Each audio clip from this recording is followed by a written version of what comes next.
Is it? Shit. Yeah, Corey was asking me. He's like, "Hey, you have to help us get into the YouTube game. Rule number 1: punctuality is key." Not us. Rio could give a fuck about YouTube. It's way too low class for him. However, I am definitely trying to do that just because we do a lot of live stuff. If all the content was as good as Seth's content, then it would be the creme de la creme. And if we were there, it would be a tiny percentage more, trying to be as good as Seth's content. And then, Now that said, I think we need to let's get people to subscribe to us on podcasts. The nice thing. No, I agree. No, wait, let me say something really cool. Yeah. Right. So for YouTube, you have to give them money in order for the audio to keep playing when you close the window. Right. Whereas if you have a podcast app for free, you can listen to the Moving Forward pod while you walk your dog, while you drive to work, while you're going running, while you're at the gym. It's just better. And actually, if you get a fax machine, you can just get the printed out emails right in front of you without any other steps. Did you seriously just equate podcasting to the fax machine? I totally didn't. And I'm really excited. I'm really excited that we're not live yet because that was one of my worst jokes. Hey, I hate to break it to you. Wish that you're recording it. That can go. No, I'm not recording it yet because yeah. Okay, I gotta fix that for you. No, you got to get us live first, and then we'll worry about it. We are live. I gotta get this ball ice cube out of this fancy ball ice cube making machine. Okay, we are live, and I've got to do my monologue because my viewers are used to it. But I need to go ahead and give you some permissions to record this. That's right. Yeah, please. Let's see. How exactly do I do that? I think you just go to participants, and then you probably click on me or something, and then go bing, bing, boom. I don't know. Could be wrong. I can make you the host. Yeah, do that. That'll work. All right, Seth, your background is just pure class. I love it. 100%. Also, that totally works. Seth, we're good. What I'm noticing is that's what you're doing with all the money they're sending you is you built this amazing soundproof recording studio in your apartment, right? Right, exactly. That's what happened. So I really wish you guys could see the setup that I've got going here because it is I don't know. Corey, you said something earlier, when we spoke last about how much have you spent on advertising to get where you've got? And I was like, you don't remember that? No, I remember that. Yeah. Sorry, go ahead. I was kidding because I know it was 0. And I really do kind of hope that my channel takes off because it really will be this kind of rags to riches story. I'm going to take pictures of this room that I am. I've got this massive cat tree right next to me in a corner of a sunroom with 7 windows.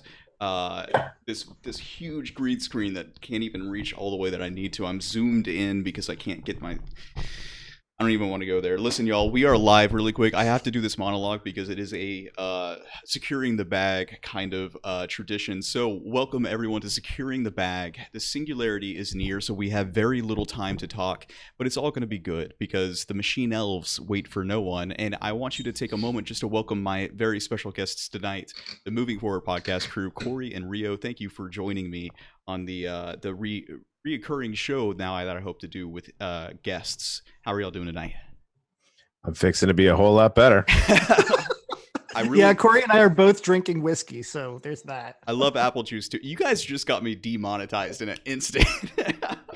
Well, they demonetize you for that? Listen, they demonetized my video last night. I was just watching it, and I mean, for what? Well, this is the thing. I've been hearing YouTubers talk about this constantly. If you're talking about anything even remotely controversial, it's very highly likely that it's not that they're going to demonetize you completely, but they're going to take your content and say it's not meant for kids or it's got slightly controversial stuff, and they're going to half it.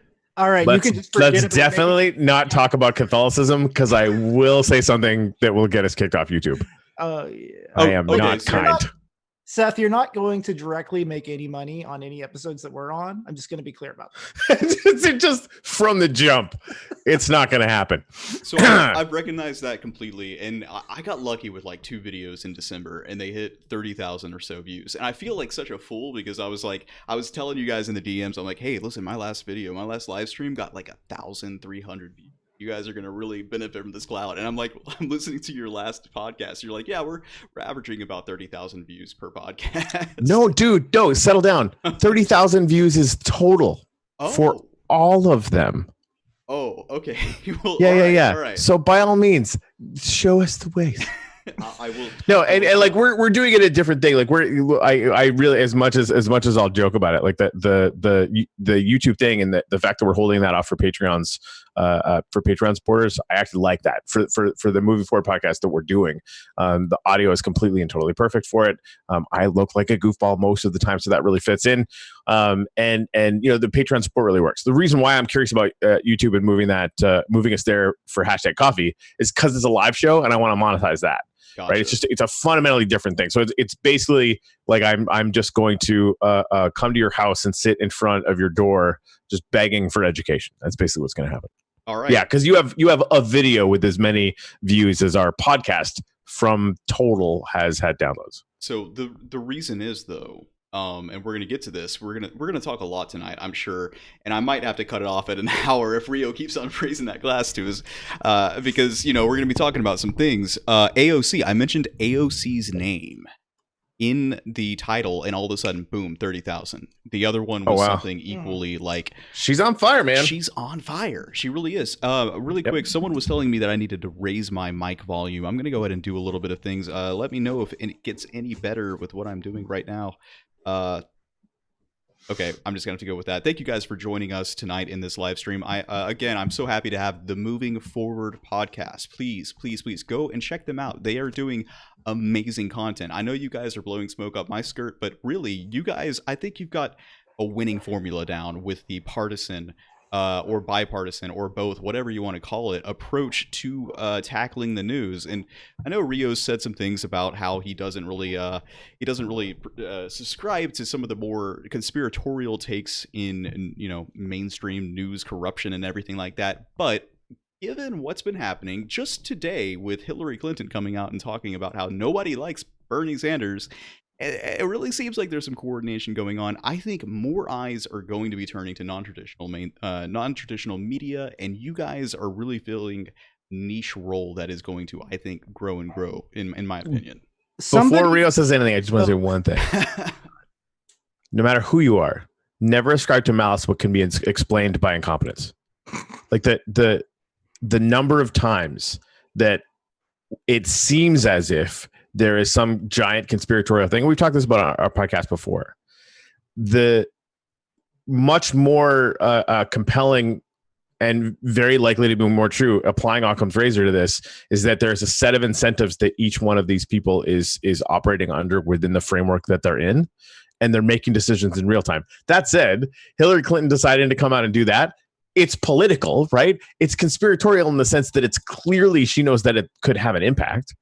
But she's probably got a lot of people in her ear that are screaming about freaking socialism and just making Rio's nipples hard. So like it is less some cabal, right? Because like every single time we start thinking, oh my God, there's this giant cabal. No, I mean honestly, like, are there a bunch of rich people pulling the strings? That's just true, right? But at the same time, we need to be really, really careful about like anytime there's any conspiracy, just automatically assume that it's dog shit and find a simpler explanation for it because it'll probably be true. Rio? I would like to apply that logic to Trump. Go on. Right? Okay. So a lot of his supporters believe in conspiracy theories that are almost certainly untrue, right? Meanwhile, there is a real conspiracy going on that Trump is implicated in by massive amounts of evidence, right? So I wouldn't just categorically throw out all conspiracies. Well, I would say, and also, frankly, I would also not assume that just because people are, I mean, for like, ask this question: what's the difference between conspiring, right, and just having closed door strategy meetings? Yeah, I would ask that question too, and I would assume that just because somebody in the party disagrees with you about policy, or thinks that Bernie Sanders' approach is bad politics, doesn't mean that they are incompetent or evil or, malign, right? It could be, entertain this possibility. Maybe the right wing of the Democratic Party is right about some things. Okay. Oh, wait. Maybe, possibly. What is this? Are you saying the world is like not if black and white? But I do like the idea of when this really sums up the show, right? I mean, Rio is an actual conservative, steeped in conservative lore and propaganda for hundreds of years. By the way, to be confused with Trump supporters who are not conservative.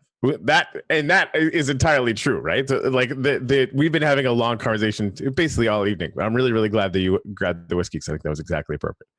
But that's the work that goes into the podcast is really, really fun, and it's a passion project for both of us. The conversations that we have, ongoing, are what happens when you take somebody that has literally been a real conservative for a long time and an actual progressive that has been a progressive for a long time, and then just make them talk all the time. And it's strange and interesting. But I mean, it's the work. Well, you're taking the formula and flipping it on its head. In any sort of like traditional media outlet, it's just get two talking heads who are diametrically opposed and get them to scream at each other. Yeah. It's all about confirmation bias for the audience. And we're strictly refusing to do that. And that's the thing. And we talked about this too. Like we could pander to get a bigger audience. We just refuse, right? And I think at one point, Rio, you said like we don't really have a niche audience, and we talked about it a little more. And I think our niche audience really is those people that are really, really hungry for people that are willing to practice the more difficult conversations. I know I didn't know I was hungry for that at all until I met Rio, to be honest. Now that said, like I keep hanging out with freaking Mears, who's like, very similar to you, Rio. So maybe I've had a fetish for talking to conservatives for a long time. Are you a glutton for punishment? No, I rarely lose arguments. And honestly, like that's not what I meant, but like you said, you have a fetish for talking to people who you disagree with. So that sounds a little BDS. It's that okay? Maybe, right? I just I love beating my head against the wall. But no, the two conservatives that I like to talk to more than any others are also capable of onboarding new information.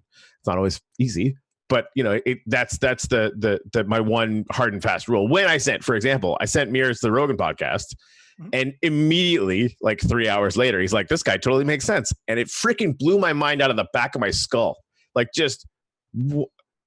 And the Andrew Yang interview. Right. I just assume in the Yang Gang, if you say Rogan, that's what you're talking about. So that actually relates to what you were just saying about conservative, right? I mean, so here's the thing to know about the alt-right, okay? There's a reason that the word alt is in front of that, right? If they were actually right-wing, they wouldn't need to call it alternative. So let's just process that for a second. And then if you break down their actual positions on lots of policies, they actually have a lot in common with Bernie Sanders. They're protectionist when it comes to trade, which is actually deeply hostile to laissez-faire capitalism. I wouldn't call that right-wing, right?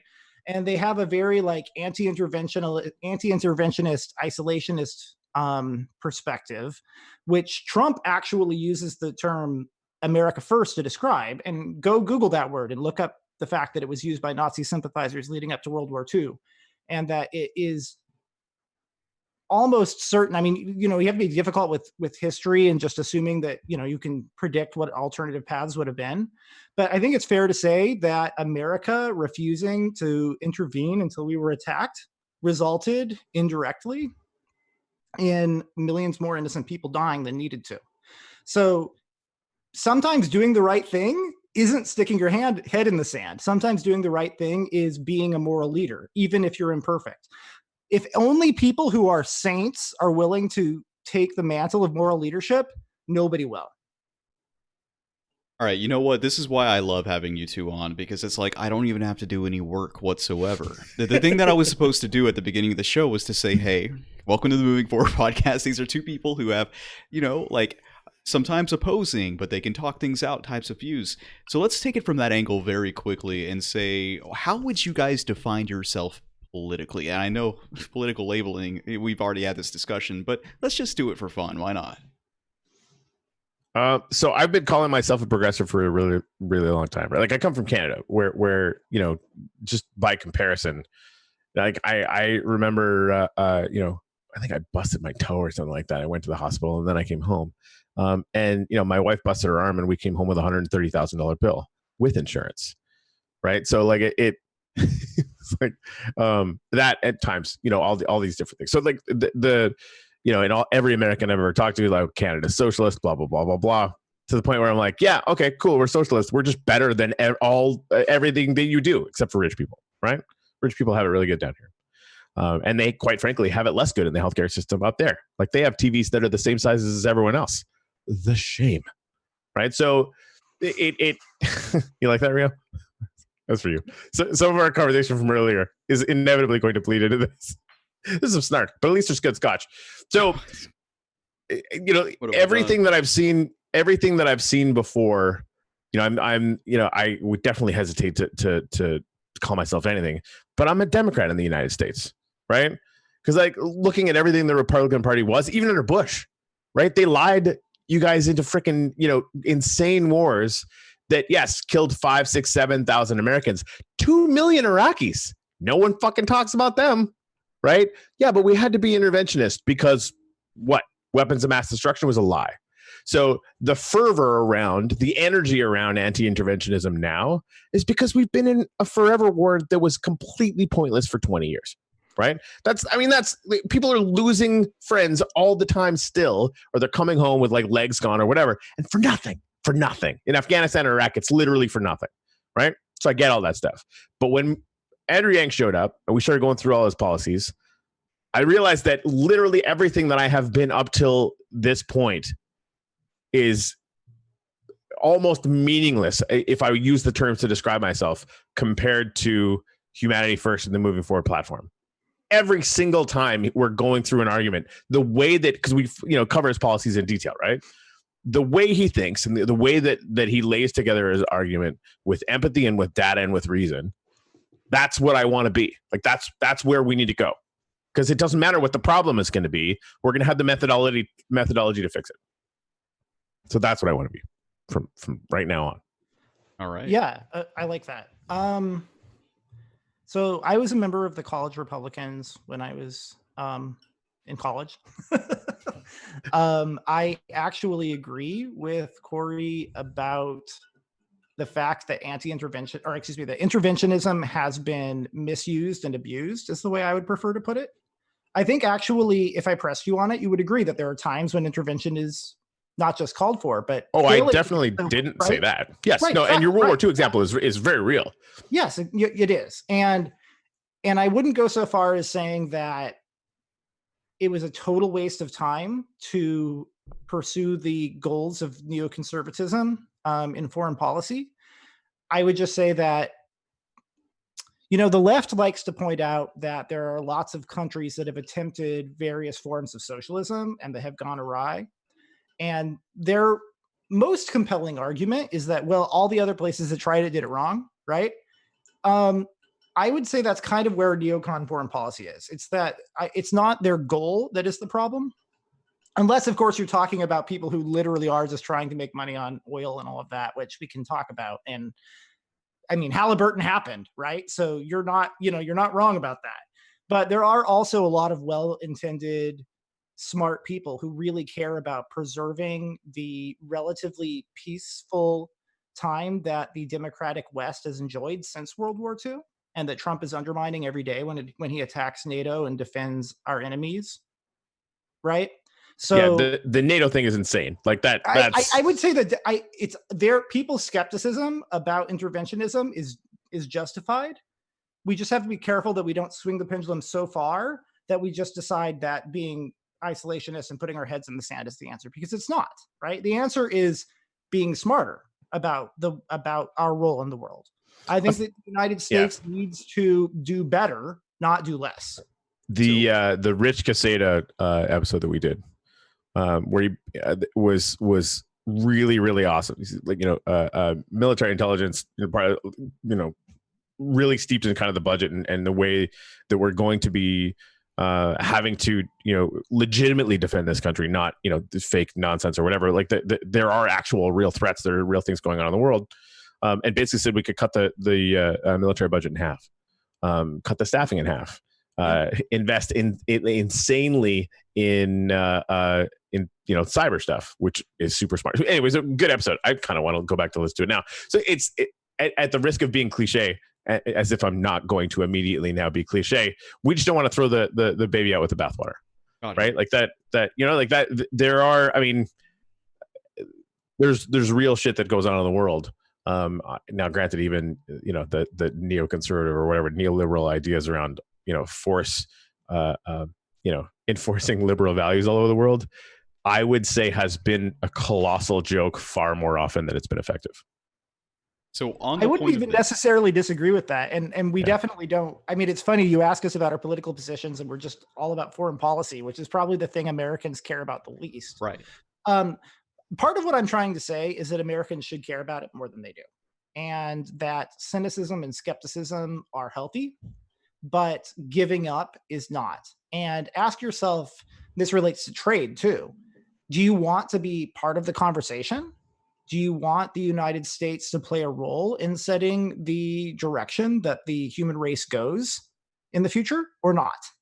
Because that's your real option, right? If we can all agree that we should play a role, then let's get on to the more interesting conversation, which is what should our role be? Not like whether or not we should play one. That is a waste of time. I agree. Now, to bring this into a more streamlined kind of expression, I'm going to read off just something very quickly here. So take a listen to what I was reading about today. A charity implemented a massive economic stimulus package for rural Kenya. 10,500 households received $1,000 each. A study examined the effects. The result, the entire population benefited from the package, and every dollar invested boosted the economy by $2.6. We can learn a lot from this. Economists founded the organization Give Directly. That might be a little bit of a recognized organization to some people. You may know the name Abhijit Banerjee. I'm so sorry if I pronounced that wrong, but he is a recent Nobel Prize winner in economics who is involved in Give Directly. They wanted to help the population, and particularly poor regions of Africa, and at the same time examine the economic effects of their activities. The idea is simple. A selected group of people received money just like that without conditions. The people were simply trusted to use the unconditional basic income in a meaningful way. The outcome, the local economy grew and everyone's well-being got better. Not only the recipients of the money, a particularly extensive study was conducted in Kenya in Siaya County near Lake Victoria. So when I think about foreign policy, it absolutely is this thing where it's like, man, I really can't like focus on it because I've been so like short, like I like if you can't make your own bed, how can you try and tell other people how to live their own lives? What makes Kenya any different than America? All of our foreign policy just feels like it's dealing with the wrong things, and that's an example to me of how we can meet in the middle, as it seems to be the subject of your podcast. But totally, and I want to reiterate what Corey said, which is our podcast is very intentionally not pandering to any group of people based on ideology. That's the key thing, right? It's we do have a target audience, and that target audience is going to find us and is finding us organically. We have also not spent any money on advertising, and our small loyal fan base constantly says on Twitter, go check it out constantly. This is my favorite podcast. Yeah. I mean, we have amazing fans. Like that feels to me anyway, like we're, if we just keep doing what we're doing, I'm going to keep wanting to do it. This is basically where I'm at. Yeah. So this is a really weird thing because I've been getting like such amazing feedback from my supporters telling me like, your voice is really needed in this space. But then I'll turn around and listen to your podcast and be like, man, I wish I could do what they're doing. And, we're filling different niches, I think. Yeah. But the question of like, how do you get out there? How do you make your content just be visible and seen by the masses? The fact that I'm getting better views than yours blows my mind, to be frank. I don't know what that is or why, but how did you guys get together and decide to actually start this podcast? I want to let Corey answer that. Okay. So I saw this conservative case for the freedom dividend post, mini essay, whatever, on Facebook. And multiple people had shared it with me. I was like, have you seen this? Have you seen this? And again, coming fresh off, I think a few weeks before, my buddy Mears had this thing. So like, I was astounded, right? Like I've been talking about UBI and automation for 18 million years. It's more like 3, but I've been talking about it for a long time. And to have conservatives bite into that idea and feel like it could speak to them as well is freaking mind blowing. Like that's crazy. So I wanted to interview him for my other show. So we did that, right? Wait, hold and on. Are you telling me that Rio is the author? What's that? Yeah. Oh yeah. Oh my God. I did not know this. Sorry. Yeah. This is news to me. This is huge. I'm sorry. Go ahead. So go ahead. Sorry. Way to bury the lead, right? So yeah, Rio is the author. So I found the author whose name may be Rio. I don't know. Anyway, so we had him on the podcast because I needed to talk to him about it. And chatting with that and it just, we wanted to find a way where we could promote what Andrew Yang is doing. So like, what would happen if we just read off his policies and talked about it from our differing perspectives? We'll just try a few episodes and see what happens. And they were all super fun and seemed to work. And here we are, pushing 90 episodes. Mm-hmm. That is incredible. Wait, did you post this to the Atlantic? Do you have a name? Some people in the chat are asking for a link. Oh, yeah. Where could they find it? No. It was not in a major magazine or anything. I think I just posted it. I posted it on my personal Facebook wall, and then it went viral. It's basically what happened. It was just a Facebook post. I keep meaning to post it to. We're gonna have a new flashy website for the podcast soon, which might help us grow our audience. But I got it. I have a blog there. He found it. Sweet. Yeah. Yes, please share that. Okay, great. Because I know that I've read that before, and I'm really amazed to know that was Rio who wrote that. Well, that is extremely interesting. I really, with the way that you guys speak, it feels like you have been lifelong friends for quite some time. It's more like brothers who fight a lot, but yes. I have yet to meet Corey in person, and in some ways, I'm closer to him than I am to my actual brother.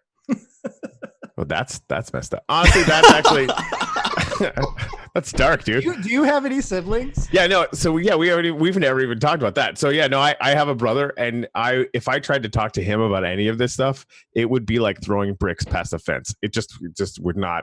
But I love him to death. He's fantastic. So just to be commensurate, Kyle's never going to hear this anyway. So yeah, no, I see what you're saying. That's a good point. Are either of y'all able to speak with family about politics? Yeah, my mom's rabid. She hates Trump almost more than me and Rio do, which makes for really fun dinners. Y'all, does Zoom have time limits? I don't know. Yeah, it might have a 45-minute thing. I don't know. It says something here. Mine worst case scenario, you give me the stream key and we can hit back up from my account and be back on live in like very few seconds. Okay, it's saying something like running out of time. We've removed the 40-minute time limit for your group on the meeting. Might have defaulted to it. Yeah, we use Zoom to record our podcast and it works fine. We've never run out of time. We've had episodes that went on 3 hours long. Yeah. We've had episodes that were almost 3 hours long that we didn't even have a guest for. It was just me and Corey for 3 hours. That gives you a sense of every time we talk, it's just we could go on forever. Yeah. And most of the time we do agree with each other. And that's something that people need to take away. I mean, if they haven't listened to the podcast yet, that's the real magic of the show is we are not artificially disagreeing, right? Mm-hmm. Noam Chomsky's book, Manufacturing Consent, made a big deal about, that basically like reality TV isn't real, shock and awe, right? And people who pretend to be impartial in politics are all full of shit. Everybody has a perspective, right? It's not, you can't claim that you are above like having an opinion about politics. Everybody has an opinion. And of course your opinion is going to impact your journalism, right? What you do is you try to be honest about it. Right. And so what we're doing is we're just saying like, we're not going to artificially disagree for the sake of being dramatic. Right. And we're sure as hell not going to say what we think our listeners want to hear. Mm-hmm. I guarantee you that we've had a lot of listeners who be pissed off for sure. Right. Because we're just going to mostly Rio just pissed them off. So we're on the same page. Just me. No, I mean, well, okay. I do think that who would I have pissed off? Because I hope that's true. Because I mean, honestly, like anybody who likes Trump. Well, okay, no, yes, please. I am okay with that. Trump Warrior 45. If you're pissed off, good. So, what is the attribute that you think makes your dynamic different? Because there is real contention, real division in politics. what's the difference? How do people get beyond just identity politics? I mean, you'll be able to jump in at any point because of the fact that Andrew Yang is clearly creating consensus positions. It became clear early on, and through a lot of conversations, that we were having off air in the first little bit, that because there are all of these positions that are very consensus oriented, we would just make it the lifeblood of the show, like that thing that we go back to all the time. If we disagree, how do we find or create a consensus position from this point? Like where can we lead this and decide not to just leave it, because that's fucking boring.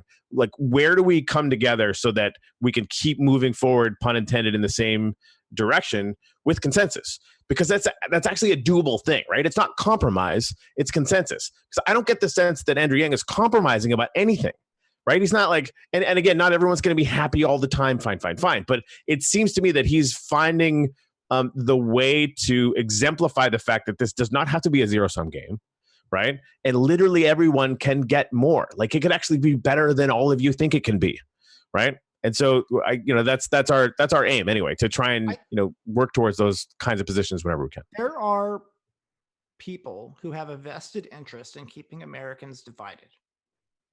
And then there are people who recognize that in order to truly change society, you actually have to bring people together.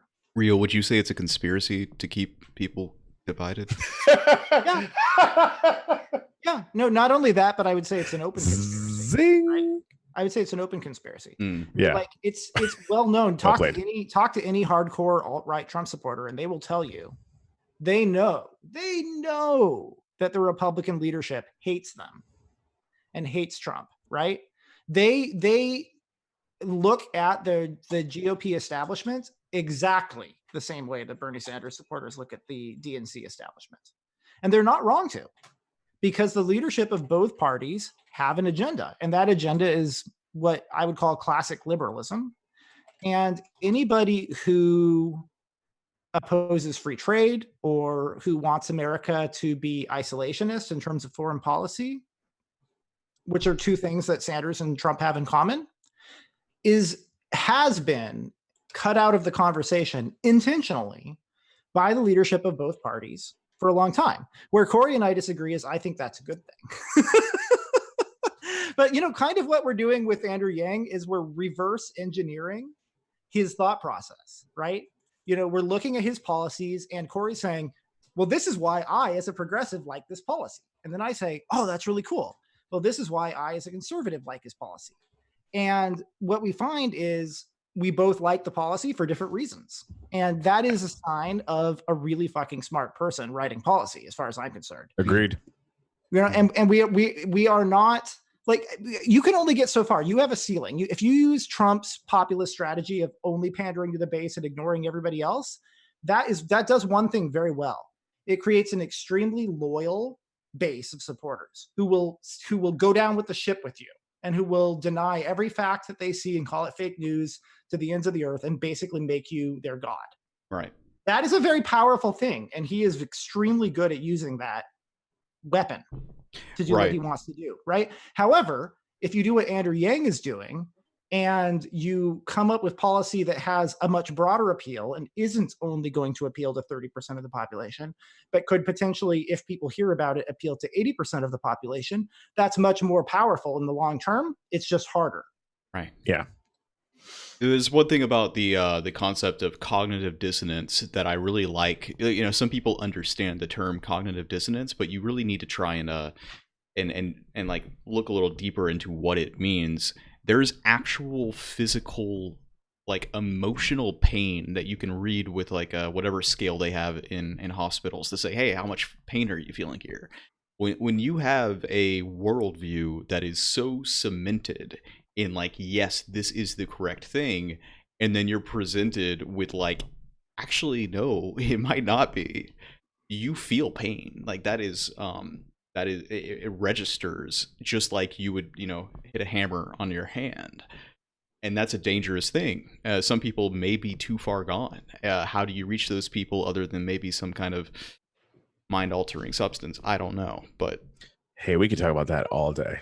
You know, so yeah, that is Yang's policy too. I honestly think, like, yeah, Yang understands so many of these like very cerebral concepts Yep. to their core, and like that's the kind of stuff that when I find myself arguing to people online about universal basic income and like, oh, Bernie's the better choice, like he's more electable or this or that, it's like I'm carrying along with me all of this knowledge of like Yang gets this. He gets this in a way that I don't see Bernie getting this. How do I, in social media, like effectively get that across to people?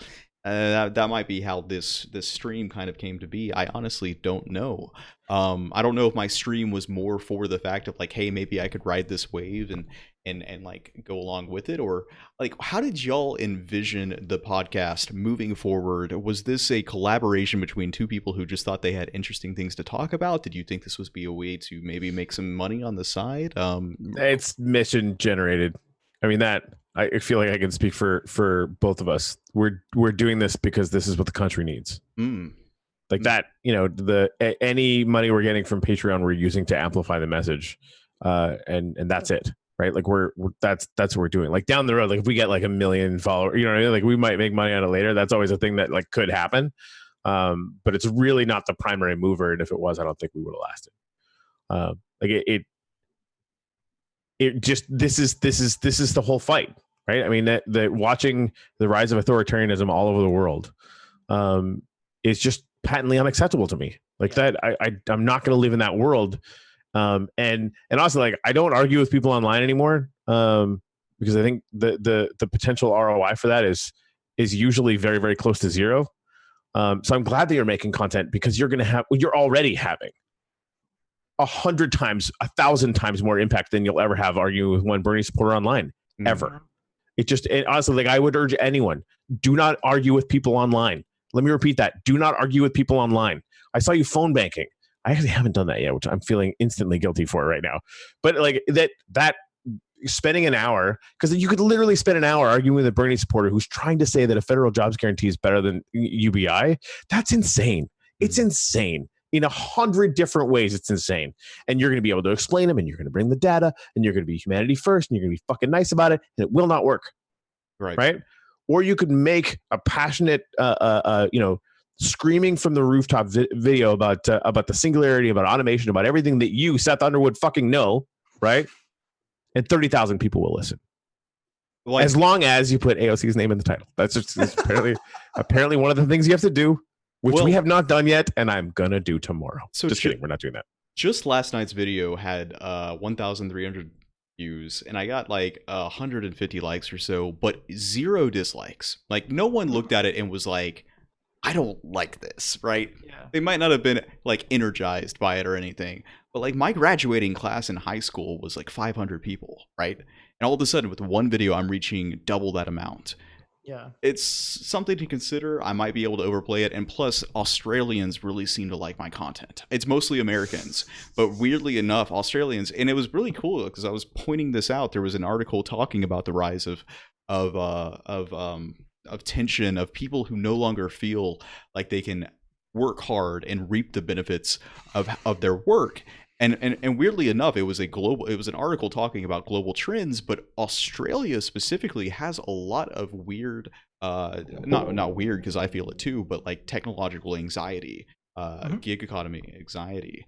There are a lot of expats and foreign people who are looking at Yang to lead the way, and it is extremely interesting. Now, just to back it up real quick, Rio, is that your consensus as well as to the start of the Moving Forward podcast in how you view that? Yeah, it was extremely organic.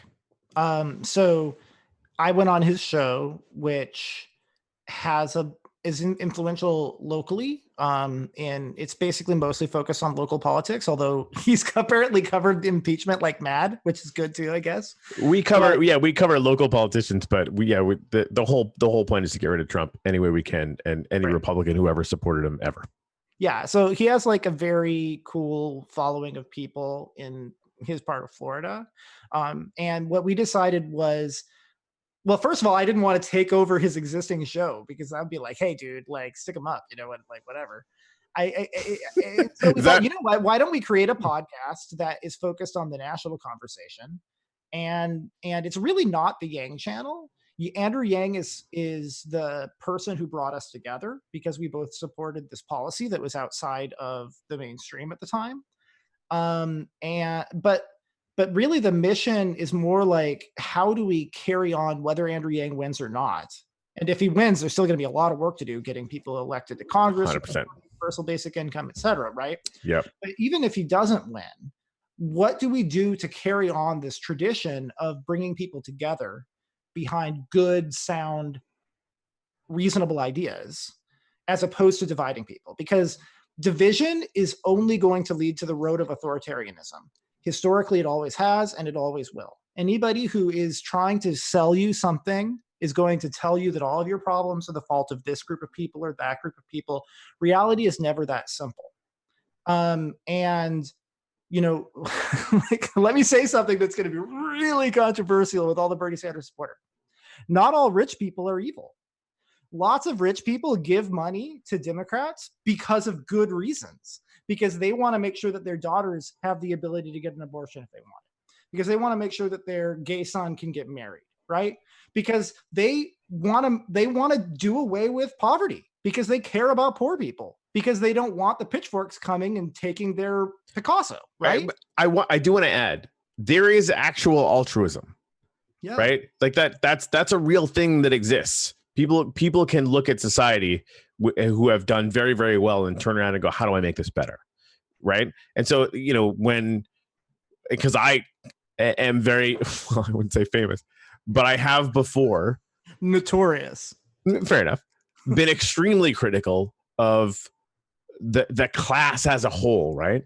And, you know, I own my part in this division because it's accurate. Like when I'm looking for, you know, who caused the financial crisis in 08, 09, I know exactly who did it. I know exactly what their fucking names are in Congress. I know who gave them money. I know where all the bills were written, and it was all in Wall Street. Like, all of that happens, right? And Rio comes in, yeah, but like, you know, fucking janitors were buying houses for $400,000. Doesn't that make them a little bit responsible? Yes. Right. So like it's never going to be, you know, excessively simple. And I want to remain, I'm training myself ruthlessly to be open to that. But yeah, I mean, that's the thing. I should clarify. I want a future where anybody who chooses to do a job can live what we now consider an upper middle class life. I want a future where the floor of a universal basic income indexed to a growing GDP means that nobody, no matter how lazy and selfish they are, has to live in poverty. Because frankly, if somebody doesn't want to work, especially in a future where there is less need for labor, right? That's not a bad thing. Let's just let them do whatever makes them happy. Let's keep them happy so that they don't cause problems for the rest of us.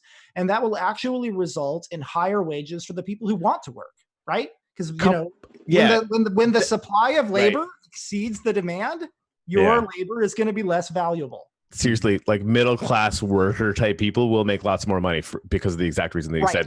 So wait, let me be really clear. The lower middle class that we have now should be free. That should be, if you're an American, you deserve that. No questions asked. Just don't kill anybody, right? Like, behave, be a good citizen, you're set, right? Now, if you choose to go out and do work, all work has value. If you, for fuck's sake, if somebody comes over and cleans my house, they are making my life a lot better. And I want that person to be gainfully employed. I want them to be able to afford to invest in the stock market. I want them to be able to afford to own a good home and send their kid to whatever college they want to send them to. Yeah. That's the future of America that we want to create together. Yeah. So what I saw, something just recently, I talk a lot about video game streamers because deep down, I'm extremely envious of them. Like that, I've left. That's what you really want your day to be? Like, why am I not playing Fortnite right now? You know what? Honestly, though, I hate having a camera in front of me, and it's struggle. Like, I struggle with this channel sometimes for that reason. But I've left. Thank you so much. I've left the workforce 3 times. First was to become a video game streamer. I bought all the equipment that I needed. This was back when I had a job and I had some money that I really should have saved instead of putting, well, I don't know. This apparently it's finally turning out. The second time I left, no, I've left it 4 times. The second time I left was to become a real estate agent. I actually succeeded in that. I sold 3 houses. I was extremely young, like for a real estate agent. And I could wear that as a badge, but I don't honestly care because it just wasn't for me. The third time I left was to try podcasting. And podcasting did not turn out. I didn't get any kind of reach on it. I don't know if the YouTube is working because of Yang and I'm riding that wave or not. But like, I don't even know why I went off on that tangent. What I'm trying to say is that I was just recently watching a video game streamer playing World of Warcraft. And in the back of the room, behind him on camera, this Latino housekeeper comes into the room and starts like picking up for him. And he's not even phased. And I'm like, my mind is blown because we've reached the point where like servants are taking care of people playing video games.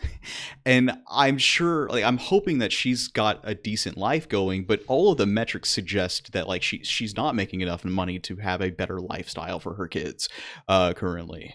I don't know. I'm kind of projecting that upon them. I don't know how well he's paying her. Maybe he's like, because he's making more than $1 million. I know this specific streamer, which I'm not going to name. But yeah, like I see that dystopia becoming more and more of a reality. Whereas Rio, I really do appreciate your vision because ultimately, like I can actually agree when some people will say, well, listen, like people, they're living lives today that our parents would never have dreamed about. They've got smartphones and everyone's got a refrigerator, everyone's got a microwave.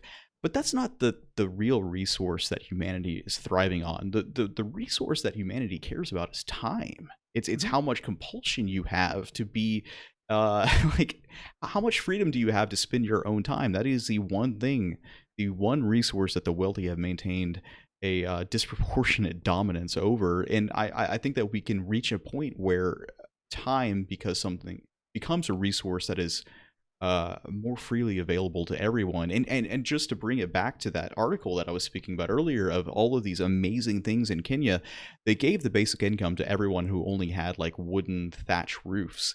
And it spread throughout the community, and all of a sudden, all of those roofs became metal, which was really the thing that was attributed to people who were in the more of the middle class or whatever.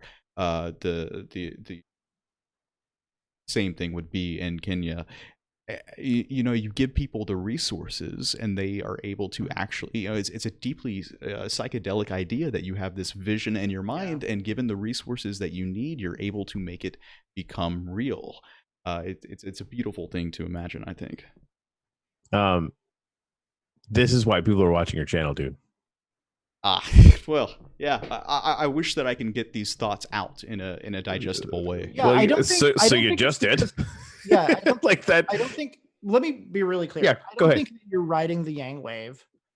I don't think that Corey and I are riding the Yang wave.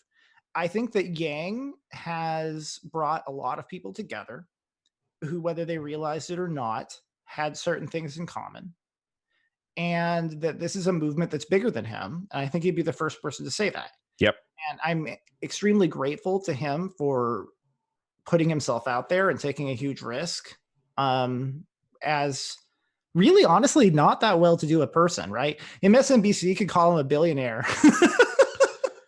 But like he couldn't even afford to get like a 3-bedroom apartment in the better parts of Manhattan. Like he is not that rich, really. He's just a guy who did well for himself considering his background, right? And who's worked really hard and deserves his success. He is not part of the problem. And he chose to do something that was expensive instead of something that was lucrative. He chose to do something that put him and his family in the limelight in the context of a toxic, polarized America where too many people are going to send them death threats. He did this because he believed that was the best thing for the country, right? And his example has made it possible for other people to recognize that they could do it too. And that's all we're all doing, whatever people can, like, even if all they can do to contribute is just to, like, send you a buck every month so that you can afford to keep doing your amazing content. That's amazing. Right. And I think it's great that Yang brought those people together, but it's not about Yang. Mhm. It's about his ideas, Right. right? It's about these policies, and it's about finding even better policies than that. Right. Yeah. The last person in the universe that would ever say only I can help you is Andrew Yang. Mhm. Right. Yeah. And that may end up being part of the biggest legacy about the change that he's making, right? Like we're collecting around these set of ideas and methodologies, and they're not going away, right? Like Rio and I are not stopping this podcast whether he wins the primary or doesn't win the primary. Especially considering, like, so we talked to Ryan Blevins, who's running for Congress in California, right? And he's pro UBI, pro Yang, whatever. So we interviewed this guy, total nerd, and I say that with the utmost love. Like we actually off air. I don't know if I told you this, Rio. No, he said it off air while you're still on there. He was like, "Man, I really wanted to talk about the fact that I think that that the episodes 1 through 3 of Star Wars are the best." I was like, "What the fuck?" Anyway, it's a whole conversation. But because of that conversation, we ended up talking about it would be really amazing if there was a UBI caucus of people that were running, that went, and he goes out and fucking makes the thing. Mm. And now, like, is it up to like 30, 35? How many are on that list now? I think it's pushing. Well, they lost a couple and then gained some more. I think it's pushing 40. Wow. And they have some Republicans. It's mostly Democrats so far. Right. Some Republicans, and including Zoltan, who is running against Trump in the primary that the GOP establishment is trying to suppress, and who is going to be coming on the podcast soon. So go subscribe to us so that you can listen to us talk. Man, I seriously, so this guy's a trip.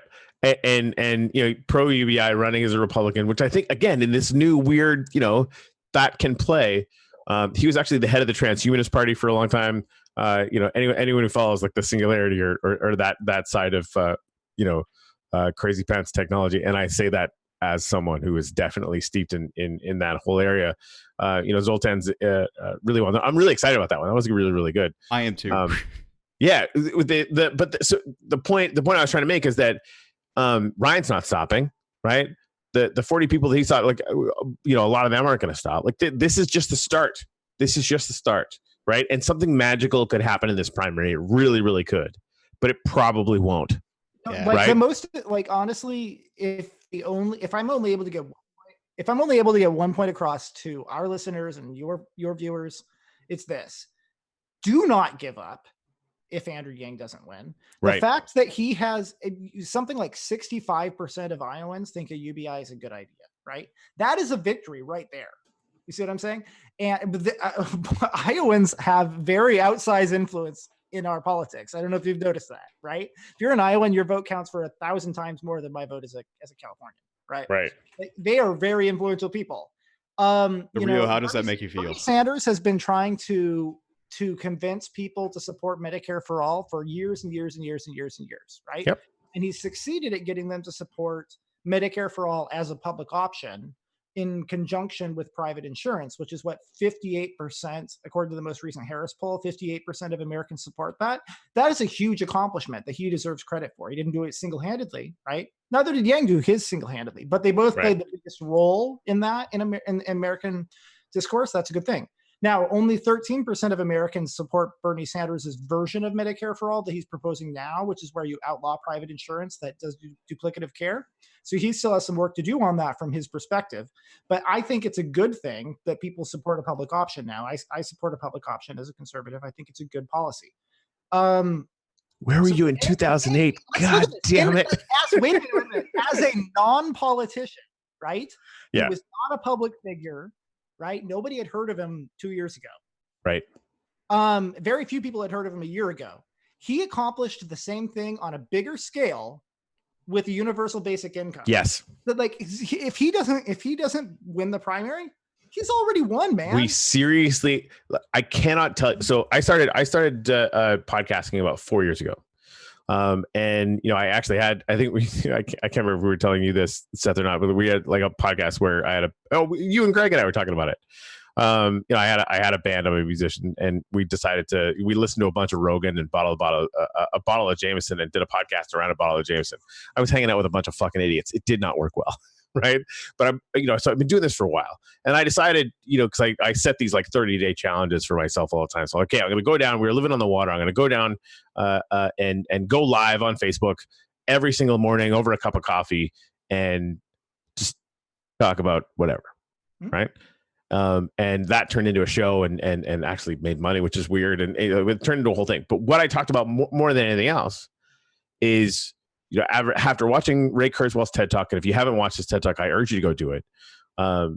It's very, very quick that you'll see just how fast all of this stuff is coming with automation and AI.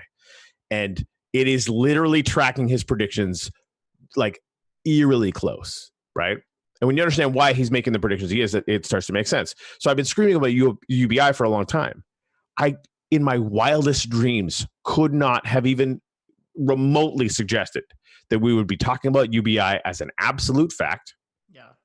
And that conservatives would be talking, like, it's a thing now, right? Like I'm really, really good at seeing trends that are obvious in technology and telling people that aren't steeped in it what's going on, just so that I can be like, haha, I told you Tesla was going to work, right? But like, I missed this. And I missed it because Andrew Yang is a fucking badass. I mean, you didn't miss it. You knew that it was going to happen. I know. Happen so fast. Yeah. Right. Not only that it's going to happen, UBI is inevitable. It has to happen. Otherwise, dystopia is inevitable, right? Like this is going to happen. But Andrew Yang did something really special. Yeah, no, I'm in the same position. I listened to Sam Harris's podcast with Andrew Yang, which was like a solid year before anybody else had even announced they're running for president, right? And I was listening to it and I'm like, okay, you're running for president. Sure, Mr. Nobody. Right. Seriously. By the way, UBI is a cool idea for the future, right? Right. Fast forward 12 months and like he's in the fucking Democratic debate and he stayed in longer than a lot of senators. It's like, holy shit. The first time it would be fucking impossible. That was impossible. Legit. Yes, absolutely. And the people that are like, oh, you can't, he should totally run for city council first. Fuck you, city council. Like, you go and try to run for anything, right?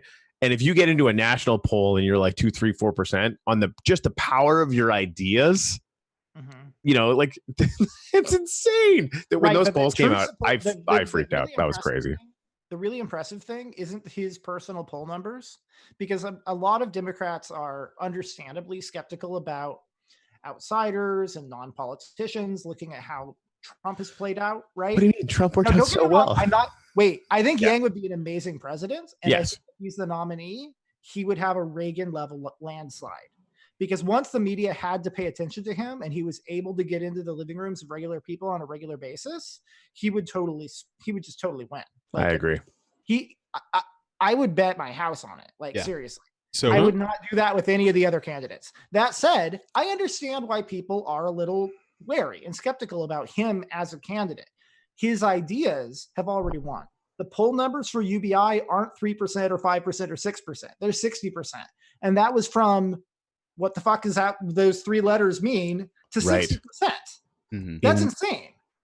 It's insane. Yeah. So I have firsthand like testimony for this because I did phone bank earlier today, which means that I am just holier than thou than both of you. That's literally true. That's a fact. I mean, I'm not even going to argue that. I see the halo. Yeah, no, it took me a long time, and I was reaching the phase where it was like, man, I feel so bad about not doing this earlier that I'm not even going to do it now because I feel so bad about myself. You know, we all have that phase. But something about this morning, I mean, I don't know. I got into it. I knocked out an hour's worth. I really should do a live stream or something showing people how easy it is. Yes. I can't record the people on the other end, obviously, but maybe if I can figure some tech thing out just to do that, which will be easy.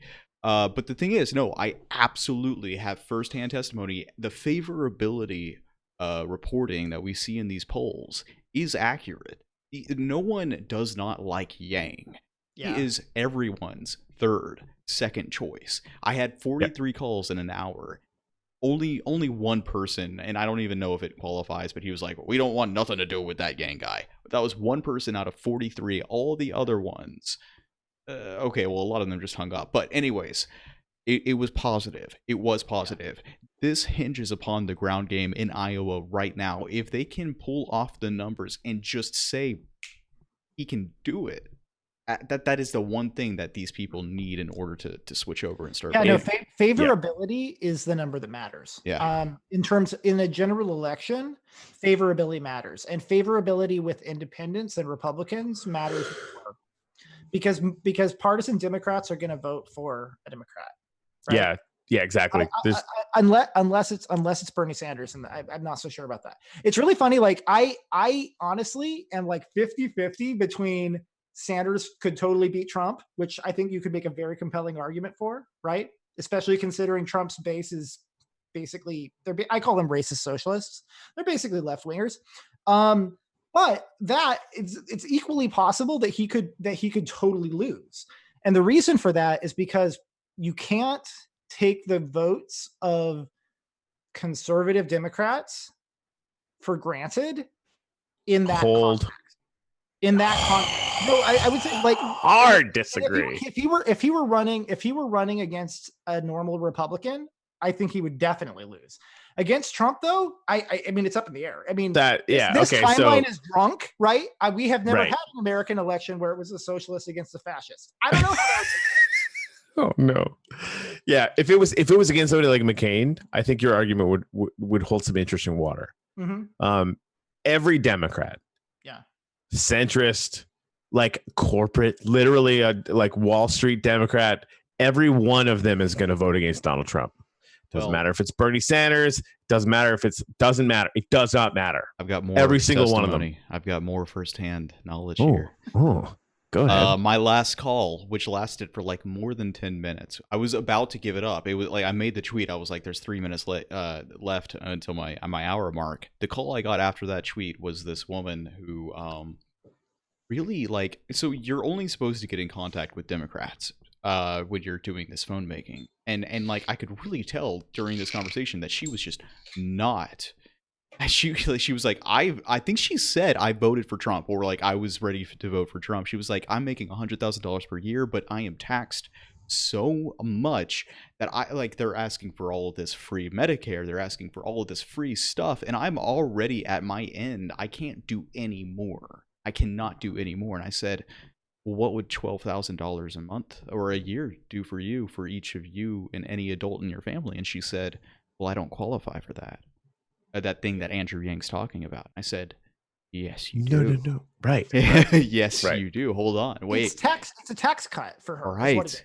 She's paying $36,000, $48,000 a year in taxes. She can't afford to pay the taxes she's paying. Bernie Sanders is saying, sorry, middle class, you got to pay through the nose. And here comes Andrew Yang. He's saying, wait a minute, we could do more, like a lot more, to end homelessness and alleviate poverty in this country, and also give the middle class the largest tax cut in modern American history. That is going to have a bigger appeal. So maybe we can agree. And Corey, by the way, the reason I said I don't know, I mean, 50-50, it's a fucking coin toss, right? I don't know. I'm not saying that Sanders would lose against Trump. Would he lose against McCain? Oh, yes. Oh, yes. Yeah, no, I agree. I fundamentally, I definitely agree with that. Now, granted, that was like a different time or whatever too, right? Like but at the same time, I like Bernie versus McCain, because McCain would have to be playing to a Republican Party.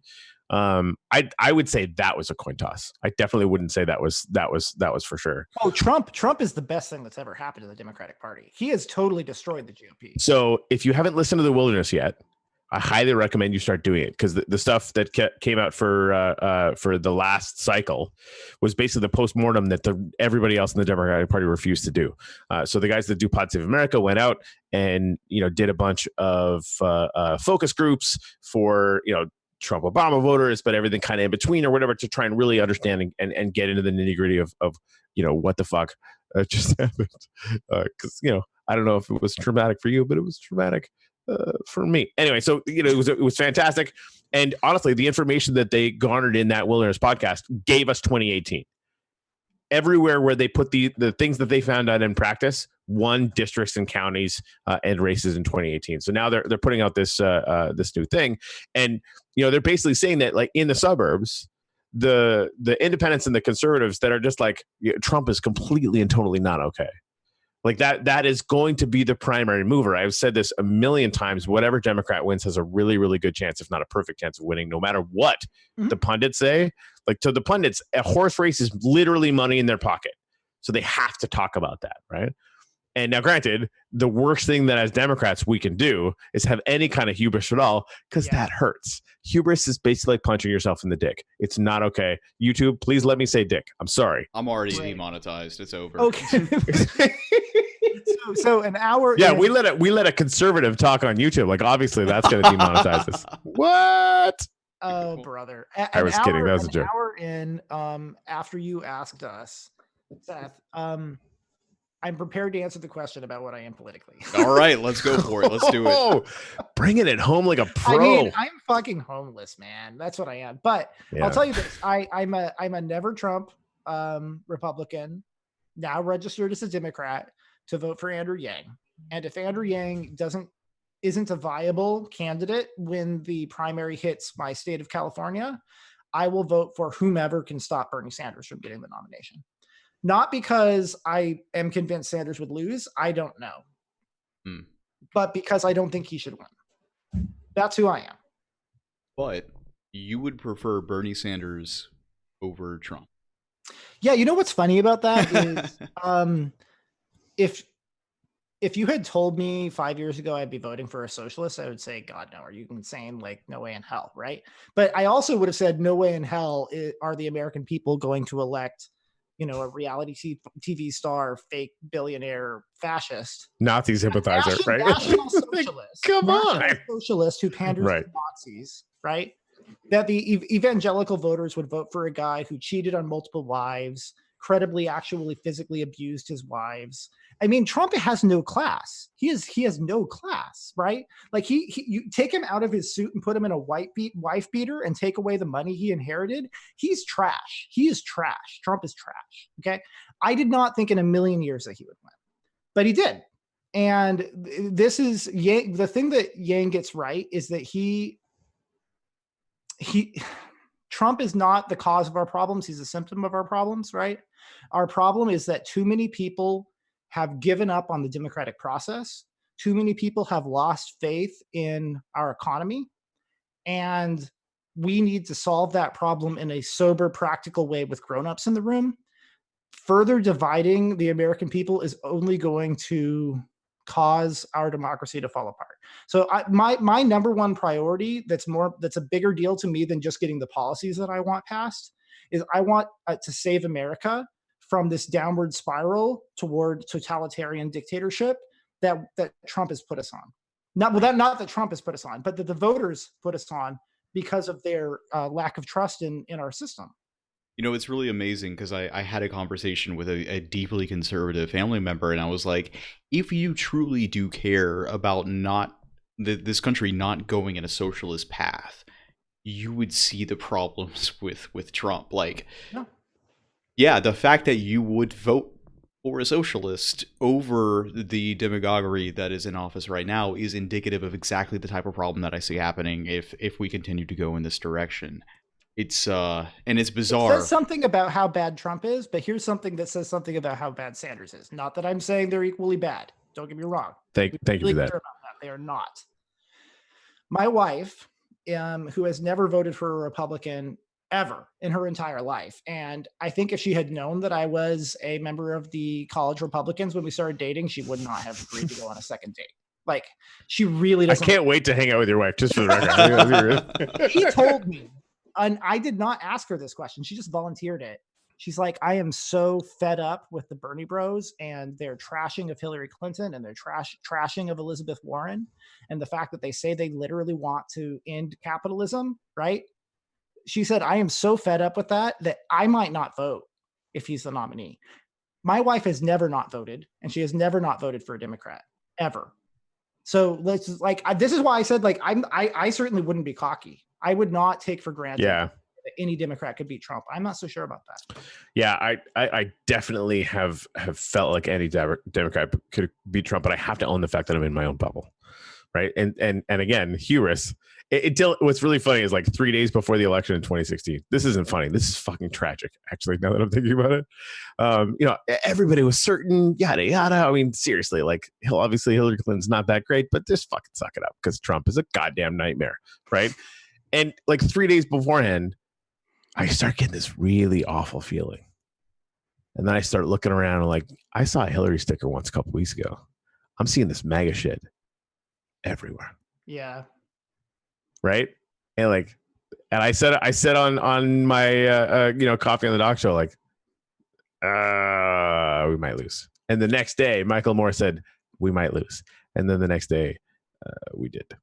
Yeah. No, and I was living in a swanky loft in downtown Los Angeles, which is actually the second most expensive neighborhood in LA after Santa Monica. It's actually more expensive per square foot than Beverly Hills. Dang. I did not know a single goddamn Trump voter.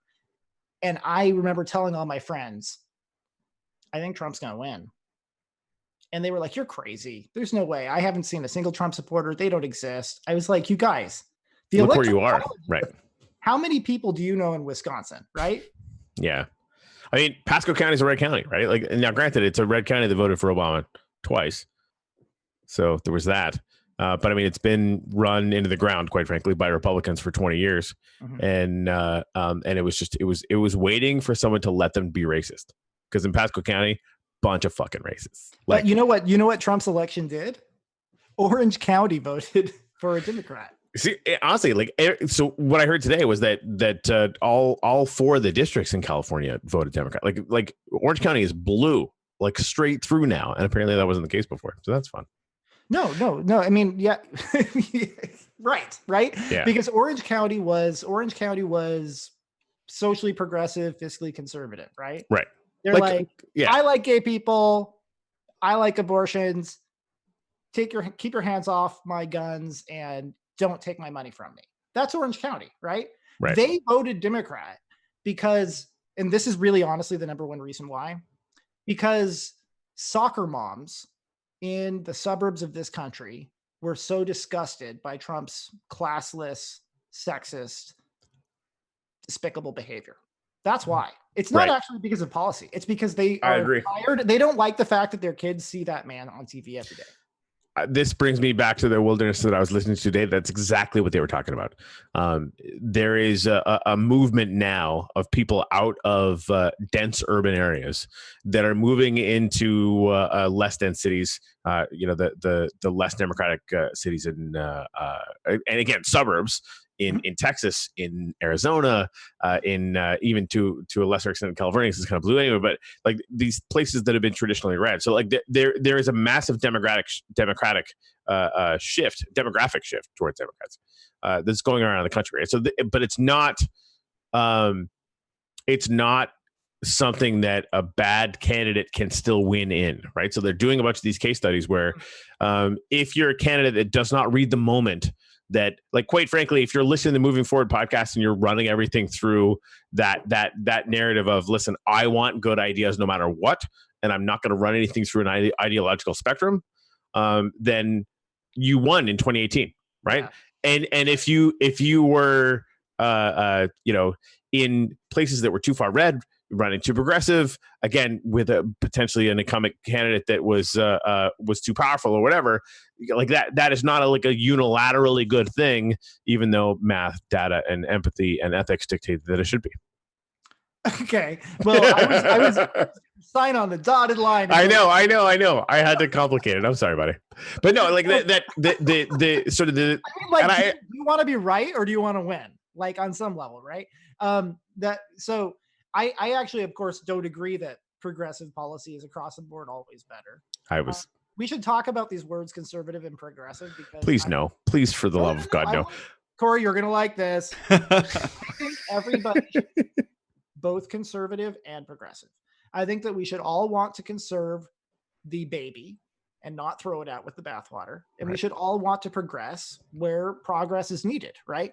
The interesting conversation is about what we think constitutes progress and what we think is worth conserving. The people who shouldn't be welcome, the only people we're not going to bring on our show, are the people who think that all change is good or all change is bad, right? Because that is just not an interesting conversation.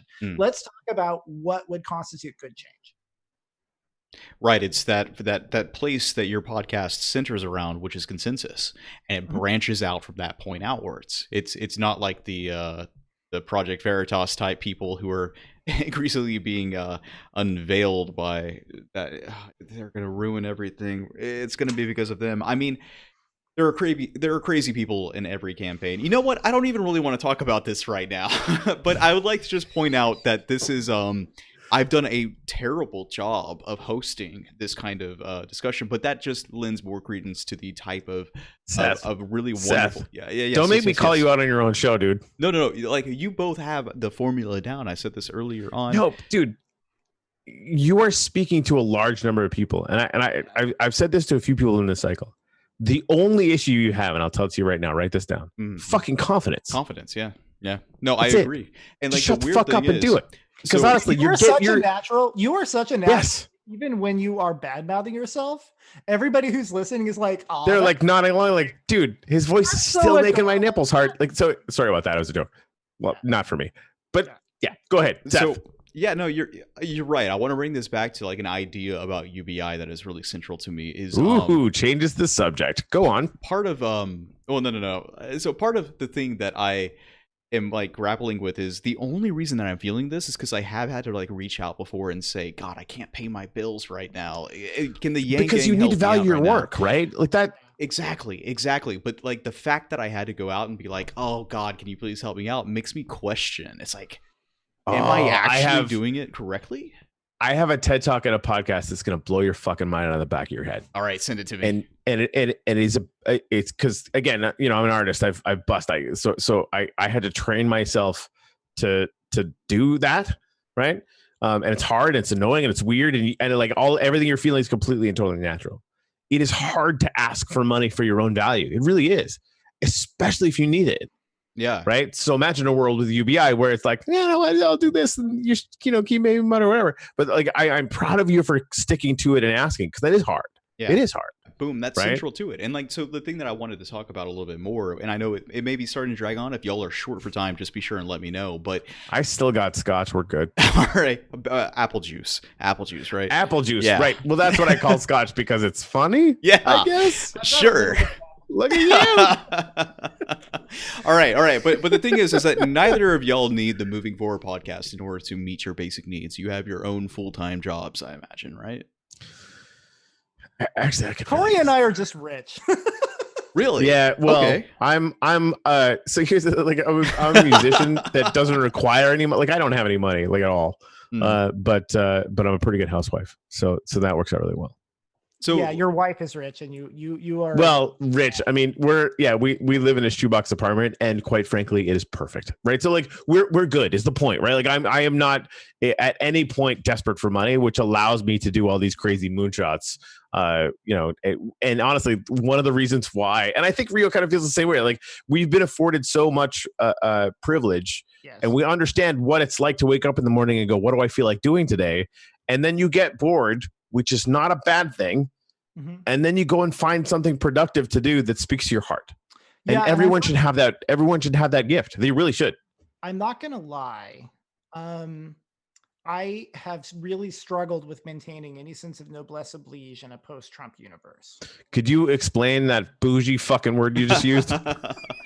Yeah, please. I mean, the noblesse oblige is the idea that like if you have privilege, right, which Right. Corey and I both have, Yeah. if you can afford to choose to spend your time how you want to spend it instead of having to slave away like a wage slave, right? And also on top of that, actually like build wealth, you're doing pretty well, right? Even by American standards, and certainly globally, you're in the global 1% if you can do that. More. Right? Yep. Right.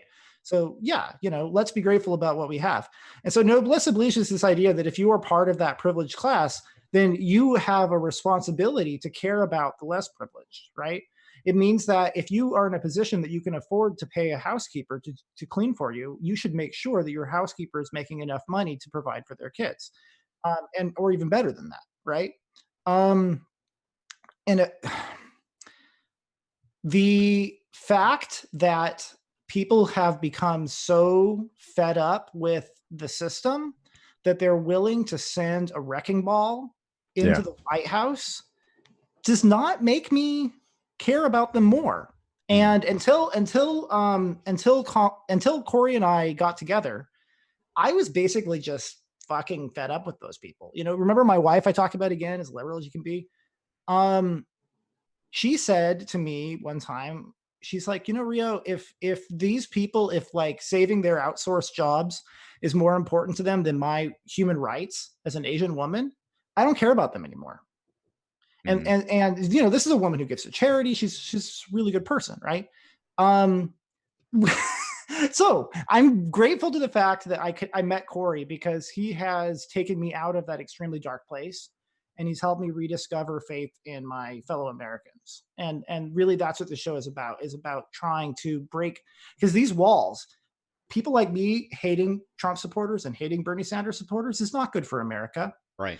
Them hating me is not good for America either, because it's not my fault that their life sucks, frankly, right? Their anger is misplaced. And I don't really think it's their fault that Trump got elected. I think that they are struggling, and that Trump took advantage of them, and they were not in a position to be able to recognize that, and that it's too difficult for them to admit it. So we need to all like start to heal America and bring people back together again. That's what this is really about for us.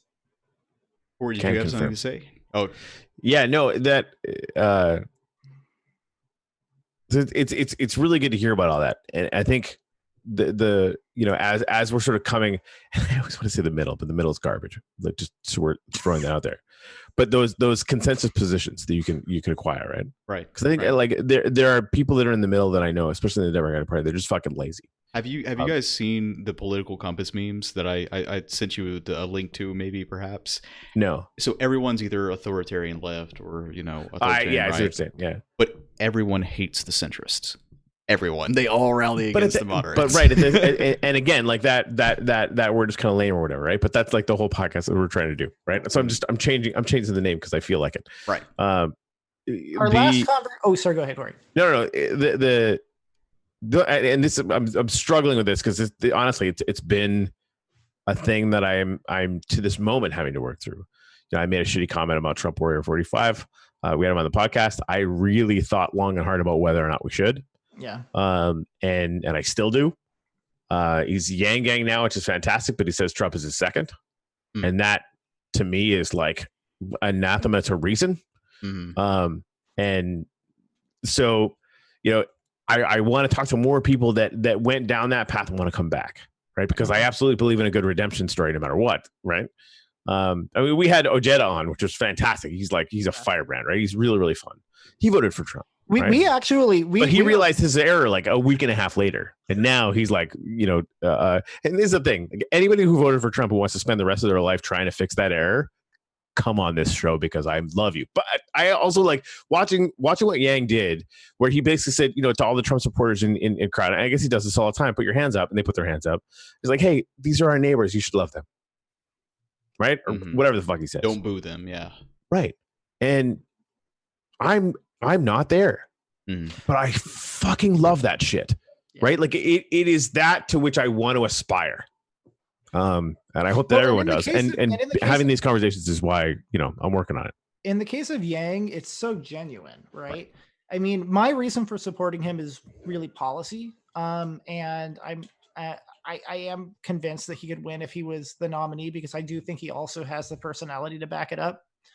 But it's not even that I think, like, I mean, if his policies were bad, I wouldn't be supporting him, you know? Like, being genuine alone isn't good enough, right? Don't underestimate the ability of people of idiots with good intentions to burn down the planet, okay? Right. That's a really good rephrasing of my favorite saying that I said earlier. Like that's yep. So he has good intentions, but he's also smart. And, you know, like part of what's bad about the current like anti-establishment trend that's going on right now is it unfortunately overlaps with an anti-intellectualism far too often. We need experts on our side. We do not want to kill the nerds. That is not a good idea. It's not good for society to kill all the smart people. We want to put the smart people in power. We just want to make sure they're also smart people who have the right intentions.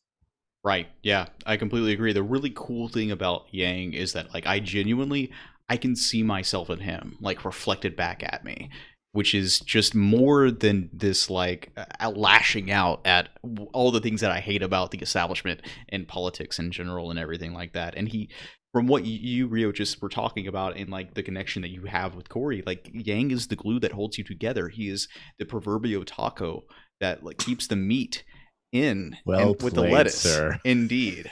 But I wanted to try and bring this back to like I had a couple of core questions that I wanted to reach to y'all. What would you, so like this is so interesting knowing the question before that I had about like, you know, like where are you in life at the moment? So what would you do with $1,000 per month? Rio, go first if you would, and I'll go to Corey afterwards. Oh, I like that question. Yeah, you know, my wife and I pay a lot more than that in taxes right now, so it would be tax relief for us. You know, we're trying to decide whether or not we want to have a kid right now, and we have, for better or worse, very high standards on the quality of life that we want to be able to provide for our kid, and we're not really willing to sacrifice a lot of, you know, luxuries. We still want to be able to go on vacation. We still want to be able to drink French champagne. Like that's important to us, right?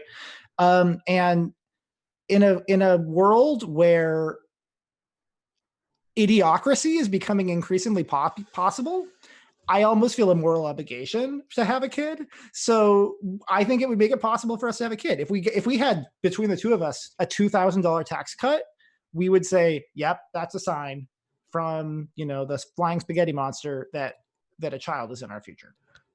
We've never talked about this before, but that's one of the primary reasons that Michelle and I want to procreate. We sort of feel ethically required to do so. Because I'll tell you right now, all the dumb people are doing it. Whoa, this is amazing. Because like my thought is I can't bring a kid into this crazy messed up world. Like I love the idea that you're gonna balance out the stupid, but think about this though, Seth, because I'm definitely sympathetic to that view. But what Rio said about, you know, the idea that a UBI tagged to GDP can lift literally goddamn everyone out of any sense that they're going to have to trade time for money to just have the basic. They're not going to starve to death. They're going to have healthcare. They're going to, you know, like all the basics, fucking all of them. Right.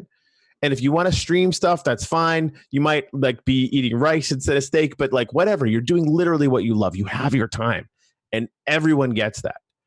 Realize, and I know that you do, but I like in this moment, I want you to realize that is possible.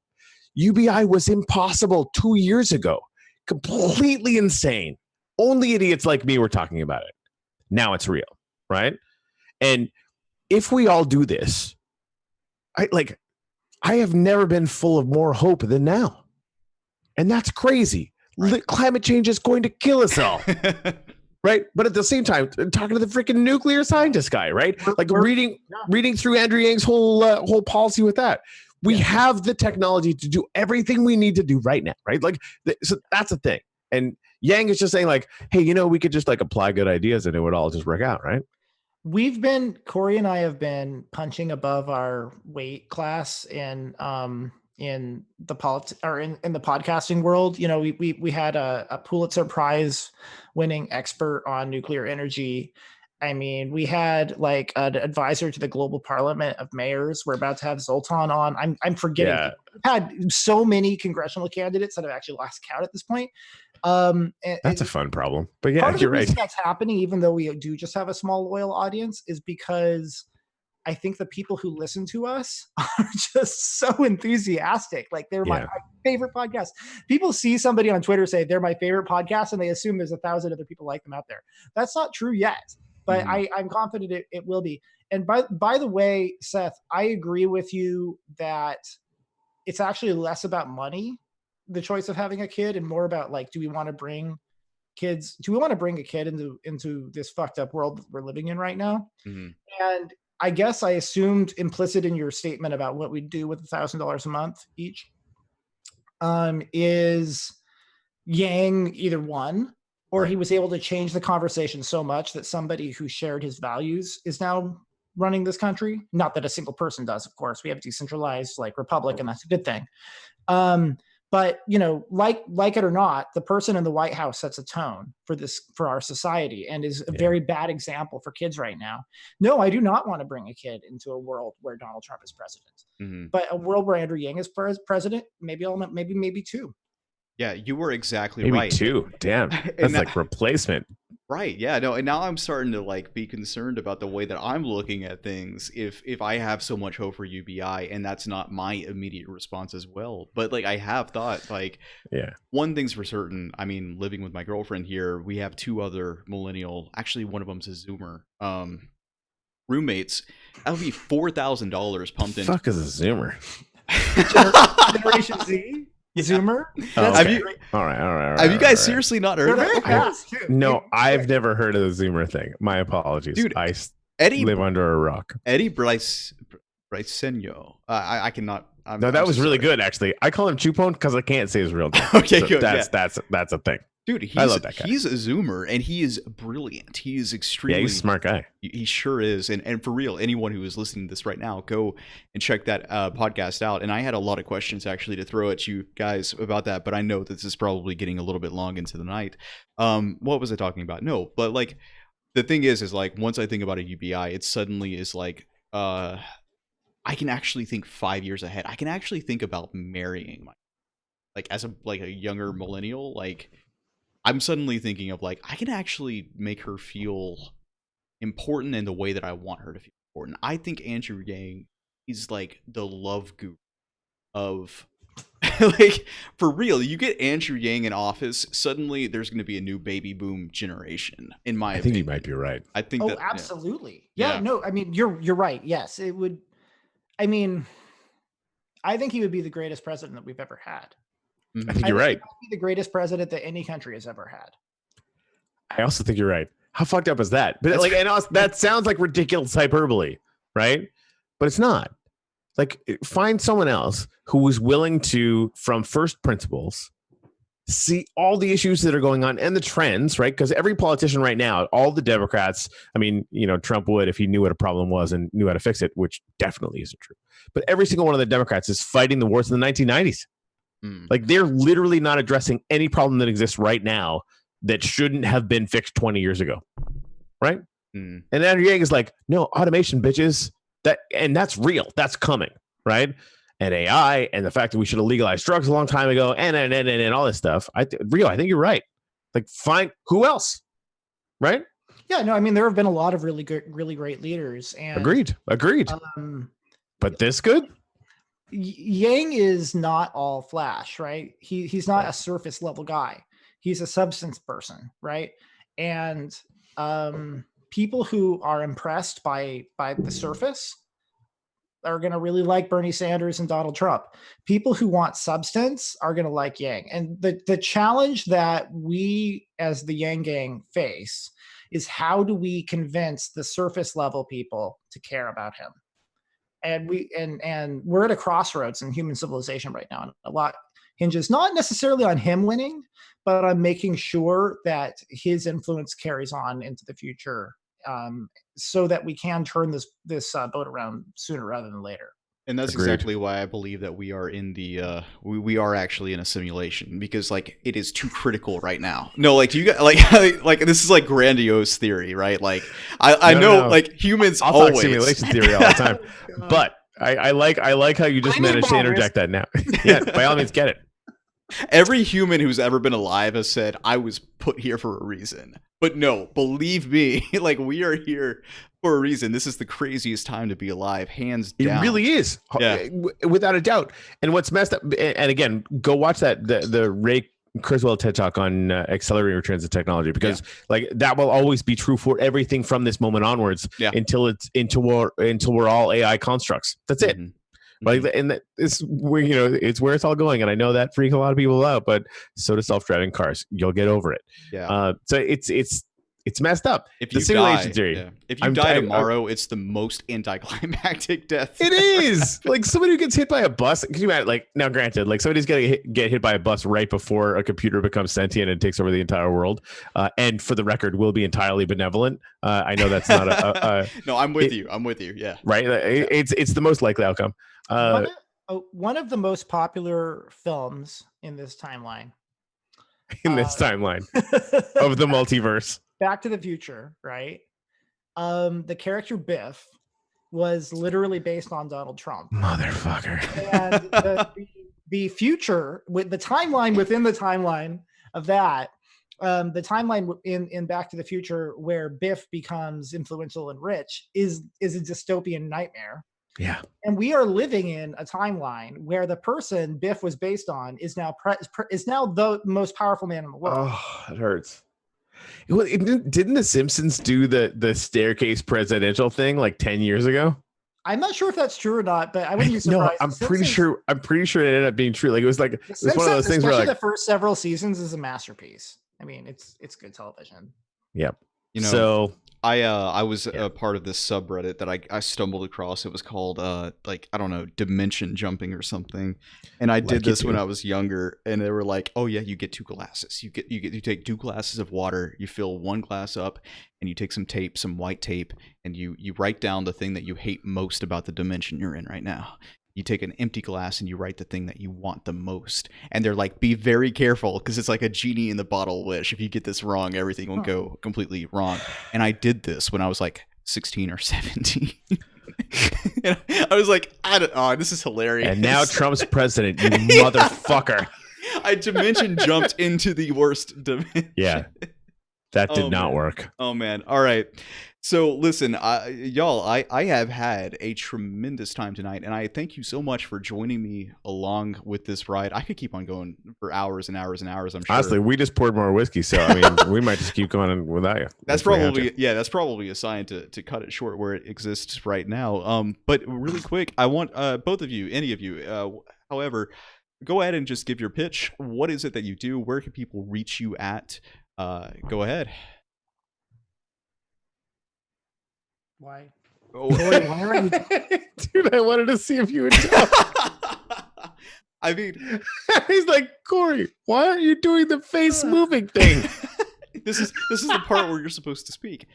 Yeah. Typically. No, I realized that I was elected in that moment, but really wanted to just see what would happen if is I that did. what typically happens in your podcast? Corey's the first to speak. And it's become there's this weird unspoken, almost unconscious thing now. But every time, like, "Hey, hello, my name is Corey. This is the Moving Forward podcast, and I got my good buddy Rio Verdenier," and there's a variable rate, almost like a pause. Hey guys.